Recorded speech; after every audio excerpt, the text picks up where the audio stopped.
Yumi Japan के एक छोटे से प्रांत में रहता था। वेकेशंस का समय था। सभी बच्चे अपने ग्रैंड पेरेंट्स के घर जा रहे थे। कॉलोनी में उसके साथ खेलने के लिए कोई नहीं बचा था। क्या हुआ? यहाँ अंधेरे में क्यों बैठे हो? एग्जाम्स खत्म हो गए, अब जाओ जी भर के खेलो। नहीं, मैं यहीं ठीक हूँ। मॉम, क्या हमारा कोई गांव नहीं है? क्या हम वेकेशन के लिए नहीं जा सकते? डैड, दादी के घर चलते हैं ना प्लीज। क्या कहा? दादी के यहाँ? कितनी बार समझाया तुम्हें कि हम वहां नहीं जा सकते? हर बार वही जिद लेकर बैठ जाते हो। पापा के गुस्से में चिल्लाकर दिए हुए जवाब से यूमी कांप उठा था। यूमी के बाहर जाने के बाद, जानती हो ना मैं क्यों नहीं जाना चाहता वहां। जो कुछ गांव में हुआ उसके बाद माँ ने यही कहकर मुझे शहर भेजा था कि मैं कभी उस मनहूस गांव की ओर लौट कर ना आऊं। इसी वजह से उस गांव में सिर्फ बुजुर्ग रह गए हैं। कोई भूल कर भी अपने बच्चे को वहां नहीं रखता, क्योंकि वो आज भी इंतजार कर रही है। मैं जानती हूँ, आप शांत हो जाइए। वो अभी बच्चा है, समय आने पर हम उसे सब बताएंगे। मम्मी पापा मुझे कभी दादी से मिलने नहीं ले जाएंगे। 1 घंटे का ही तो रास्ता है। अब तो मैं दादी से मिलकर रहूंगा। किसी ने नहीं सोचा था कि 11 साल का यूमी इतना बड़ा कदम उठा लेगा। उसी शाम बिना किसी को बताए यूमी ने याकोरा गांव जाने वाली बस पकड़ी और गांव जाने के लिए निकल गया। बस से उतरकर गांव के अंदर जाते हुए वो बड़ी उत्सुकता से चारों ओर देख रहा था। ये तो बहुत छोटा सा गांव है। हर तरफ सन्नाटा और ऊंचे ऊंचे पेड़। कोई बच्चा भी नजर नहीं आ रहा। यूमी ने देखा चारों ओर घने पेड़ों से घिरा एक छोटा सा लकड़ी का मकान है, जहां एक बूढ़ी औरत आंगन में बैठी हुई है। दादी माँ, मैं आ गया। क्या तुम यहाँ अचानक कैसे आ गए? तुम्हारे मम्मी पापा कहाँ हैं? उन्होंने तुझे यहाँ आने कैसे दिया? दादी ने सवालों की झड़ी लगा दी थी और दादी के माथे पर पड़ती लकीरों को देखकर यूमी हैरान रह गया था। आपको अच्छा नहीं लगा दादी? मैं पहली बार आया हूँ और आप जरा भी खुश नहीं लग रही। पोते की बात सुनकर बूढ़ी दादी ने उसे गले से लगा लिया। नहीं नहीं, अंदर आओ। खुश क्यों नहीं होंगी? बस ख्याल रखना अपना, घर से बाहर नहीं जाना, समझ गए? दादी की बात सुनकर यूमी ने हाँ में गर्दन हिला दी। आसपास घना अंधेरा छा गया था। 11 साल का यूमी बालकनी में बॉल से खेल रहा था। तभी उसकी बॉल नीचे आ गिरी। यूमी सीढ़ियों से नीचे उतरा। दादी रसोई में खाना बना रही थी। बिना कुछ कहे वो तेजी से घर से बाहर निकला और सामने पेड़ों के बीच गिरी अपनी बॉल को ढूंढने लगा। अचानक उसे ऐसा लगा जैसे पेड़ों के पीछे से कोई दौड़कर यहां से वहां गया है। यूमी ने चारों ओर नजर घुमाई। पेड़ के नीचे से उसे एक काला साया नजर आने लगा। कोई छिपा है इधर। कौन हो सकता है? यूमी छोटे छोटे कदम बढ़ाते हुए पेड़ के पीछे तक जाता है और जैसे ही वहां पहुंचकर देखता है तो उसे आसपास कोई नजर नहीं आता। कोई भी तो नहीं है। लगता है मुझे गलतफहमी हुई है। बॉल लेकर यूमी वापस ऊपर गया और फिर से खेलने लगा।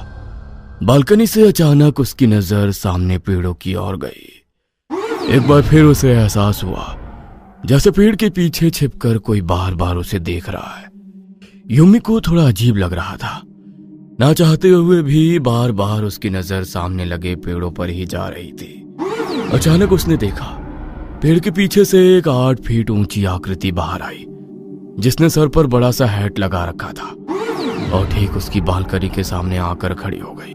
वो लगातार वहीं पर खड़े रहकर यूमी को घूर रही थी। तभी यूमी के कानों में एक अजीब और डरावनी आवाज सुनाई पड़ी। पो पो पो। अब यूमी को एक अजीब सा डर महसूस होने लगा था। उसके सारे बदन में चींटियां काटने जैसा एहसास होने लगा। दिल की धड़कन बढ़ गई और हाथ पैर कांपने लगे। वो दौड़कर नीचे आया और दादी से लिपट गया। क्या हुआ? घर की याद आ रही है? दादी, बाहर कोई है। मैंने पेड़ के पीछे कुछ देखा। कुछ बहुत अजीब सा। उसकी सर पर हेड थी और वो अजीब सा आवाज निकाल रही थी और ऐसा लगा जैसे मेरा पूरा शरीर जकड़ गया है और पूरे शरीर में एक साथ सैकड़ों चींटियां काट रही हैं। यूमी की बात सुनकर दादी के चेहरे का रंग उड़ गया। क्या? कैसी आवाज? मैं नहीं बता सकता, वो कुछ अजीब ही था, पोपो जैसा। ध्यान से सुनो, किसी के लिए भी दरवाजा मत खोलना। तुम अंदर रुको, मैं देख कर आती हूँ। दादी घर से बाहर निकल गई। उसने आसपास घूर कर देखा और फिर अंदर लौट आई। आपको कोई दिखा क्या? वो बहुत लंबी सी हैट वाली काली परछाई? कोई नहीं है, तू आराम से सो जा। लगता है डर गया है। जब हवा बांस से होकर गुजरती है तो अजीब आवाज आती है, उसी से डर गया होगा। दादी की बात सुनकर यूमी को थोड़ा हिम्मत जरूर मिली थी, लेकिन उसके मन में अभी भी कई सवाल घूम रहे थे। किसी तरह ये रात बीत गई थी। अगली सुबह दादी थोड़ी बदली बदली नजर आ रही थी। आज उन्होंने ना घर की सफाई की, ना खाना बनाया, ना ही रोज की तरह आज उन्होंने यूमी से कोई बात की। बस बेचैन होकर कमरे में यहां से वहां टहलती रही। ये दादी को क्या हुआ है? मुझसे कुछ छिपा रही हैं क्या? थोड़ी परेशान भी लग रही हैं। क्या दादी ने सच में रात में बाहर किसी को देखा नहीं, या बस मेरा मन रखने के लिए झूठ बोला? यूमी अपने कमरे में बैठा एक किताब पढ़ रहा था। तभी उसे महसूस हुआ उसके कमरे के बाहर कोई चहलकदमी कर रहा है। दादी माँ, आप हो क्या? यूमी के पूछने पर आवाज शांत हो गई थी। अगले ही पल फिर से उसे किसी के कदमों की आवाज सुनाई पड़ने लगी। दादी माँ, बोलिए ना, आप ही हो ना? यूमी के पूछने पर भी कोई जवाब नहीं आ रहा था। अभी वो कमरे के बाहर से आ रही आवाजों से परेशान था कि अगले पल उसे खिड़की के कांच को जोर जोर से पीटने की आवाज सुनाई देती है और उसी के साथ दरवाजे पर भी जोर जोर से ठक ठक होने लगती है। दरवाजे पर कोई है, खिड़की पर भी कोई है, लेकिन है कौन? दादी तो अकेली रहती हैं, फिर दोनों जगह एक साथ दादी तो नहीं हो सकती, और बार बार पूछने पर जवाब भी नहीं दे रही। तभी यूमी को खिड़की के कांच पर एक परछाई नजर आई जिसने बड़ा सा हैट लगा रखा था। ये तो वही हैट वाली लंबी औरत है जो मुझे बाहर दिखाई दी थी। मतलब वो मेरा वहम नहीं था, सच में वहां कोई था। अचानक उसे फिर से पो पो पो की आवाज सुनाई देने लगी। यूमी ने अपने कानों पर हाथ रख लिया और जमीन पर बैठ गया। उसे कुछ समझ नहीं आ रहा था कि वो क्या करे। डर के मारे उसका शरीर बुरी तरह कांप रहा था। कुछ देर बाद आवाज आनी बंद हो गई, लेकिन अब वो इतना ज्यादा डर चुका था कि अपने कमरे से पांव बाहर निकालने तक की हिम्मत उसमें नहीं बची थी। डर ने यूमी के दिमाग को अपने कब्जे में कर लिया था। हर छोटी सी आहट पर उसका दिल कांप रहा था। ऊपर से बार बार यूमी के पुकारने पर भी दादी एक बार भी उसके कमरे में नहीं आई थी। रोते रोते यूमी बिस्तर पर सो गया था। अचानक उसे महसूस होता है कि उसकी दादी ने आकर उसे झुंझीर कर उठा दिया है। यूमी के मुंह से चीख निकल पड़ती है। अचानक उसकी नींद खुल जाती है। वह पसीने में भीगा हुआ था और दादी उसके मुंह पर पानी के छींटे मार रही थी। ये क्या कर रही हो आप? शोर मत करो वरना वो फिर से आ जाएगी। कौन दादी? वही 8 फुट वाली लंबी औरत, देखा है ना तूने उसे? उसने तुझे पसंद किया है। अब तुझे जाना होगा। दादी, मैं कहीं नहीं जा रहा, मुझे बचा लो दादी। आप ये क्या बोल रही हो? अच्छा ठीक है, मैं कुछ करती हूँ। कमरे से बाहर मत जाना, और हाँ, किसी को ये सब बताना मत। चुपचाप यहीं कमरे में रहना। दादी घर से बाहर निकल गई थी। कुछ देर बाद लौट कर आई तो उनके हाथ में कुछ था। ये क्या है दादी? आप इससे क्या करने वाली हो? ये विशेष चिन्ह है।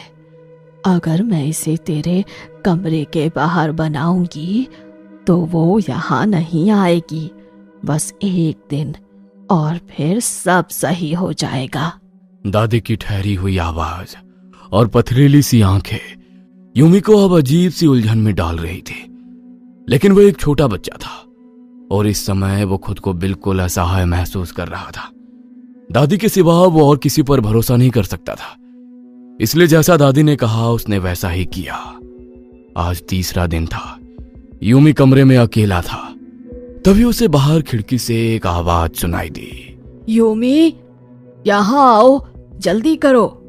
यूमी के जवाब ना देने पर अचानक उसे कमरे की खिड़की पर जोर जोर से दस्तक सुनाई देनी शुरू हो जाती है। जल्दी मेरी बात सुनो, वरना मैं तुम्हें बचा नहीं पाऊंगी। ये आखिरी मौका है। यूमी ने महसूस किया ये तो कोई जानी पहचानी आवाज है। डरते हुए वो खिड़की के नजदीक आया तो तेज आवाज के साथ खिड़की अपने आप खुल गई।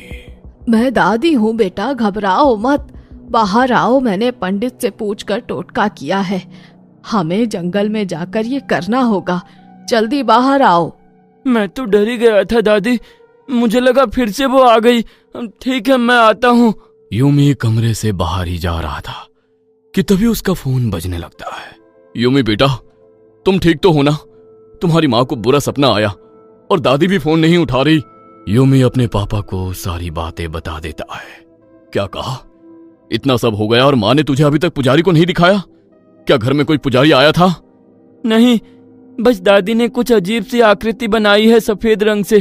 कहा इससे वो मेरे पास नहीं आएगी। मुझे कुछ ठीक नहीं लग रहा। तुम खुद को कमरे में बंद कर लो।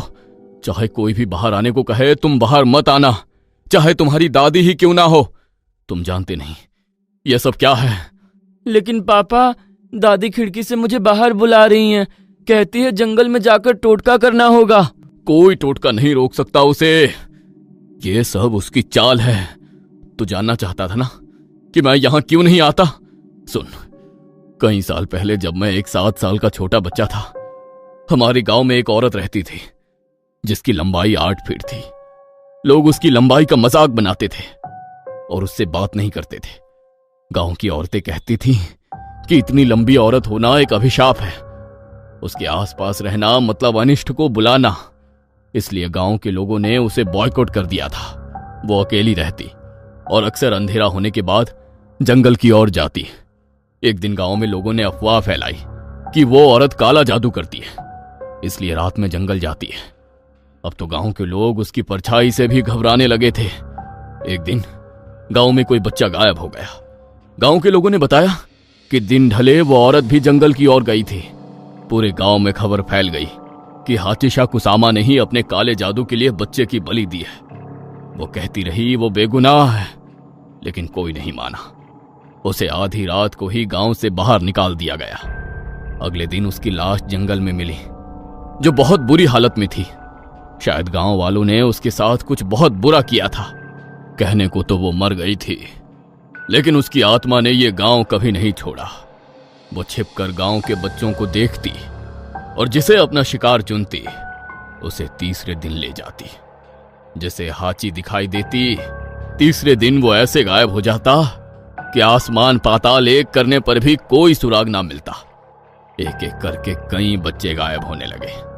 तब से इस गांव में एक भी बच्चा नहीं है। सभी ने अपने बच्चों को यहां से दूर भेज दिया।